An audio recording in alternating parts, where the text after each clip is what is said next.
నేర పరిశోధన విభాగాలన్నీ కూడా ఈరోజు ఇంగ్లీష్ ఆంగ్లంలో వాళ్ళ యొక్క ఇన్వెస్టిగేషన్ అంతా ప్రాసెస్ అంతా జరుగుతుంది.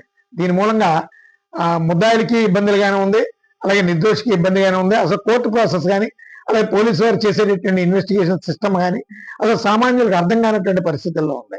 అందుకని మాతృభాషలోనే ఈ ఇన్వెస్టిగేషన్ సిస్టమ్ అంతా జరగాలి. ఏ స్టేట్స్లో డిపెండ్స్ అపాన్ లాంగ్వేజ్. ఏ స్టేట్లో ఇప్పటికే చాలా స్టేట్స్లో మహారాష్ట్ర ఉంది, అలాగే గుజరాత్ ఉంది. కొన్ని రాష్ట్రాల్లో అక్కడ ఎఫ్ఐఆర్లు అన్నీ కూడా మాతృభాషలోనే ఉంటాయి. దురదృష్టం ఏంటంటే ఆ తెలుగు రాష్ట్రాల్లోని ఆ విధమైనటువంటి సిస్టమ్ అమలు జరుగుతలేదు. తమిళనాడులో కూడా మ్యాక్సిమం తమిళ లాంగ్వేజ్లోనే ఉంటుంది. దీని మూలంగా ఏంటంటే అసలు ఆరోపణ ఎదుర్కొంటున్నటువంటి వ్యక్తికి అసలు నా మీద కేసు ఏంటి, నేను ఏ తప్పు చేశాను అనే దాని మీద స్పష్టత ఉంటుంది.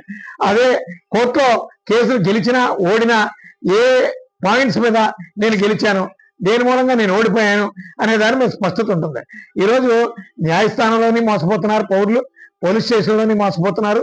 అలాగే దాని మూలంగా ఏంటంటే తప్పులు చేయడానికి ఈ ఇన్వెస్టిగేషన్ సిస్టమ్కి చాలా ఒక సపరేట్ వేని వాళ్ళు ఏర్పాటు చేసుకున్నారు. ఇవన్నీ కూడా మంచి పరిణామాలు కావు. రాష్ట్రీయ ప్రజా కాంగ్రెస్ పార్టీ అనేక సందర్భాల్లో ఇన్వెస్టిగేషన్ ఏజెన్సీస్కి మేము అనేక సందర్భాల్లో నివేదికలు పంపించడం జరిగింది. ఇన్వెస్టిగేషన్ సిస్టమ్ను మార్చండి. అలాగే 75 ఏళ్ళగా ఒకే ప్రక్రియ నడుస్తుంది.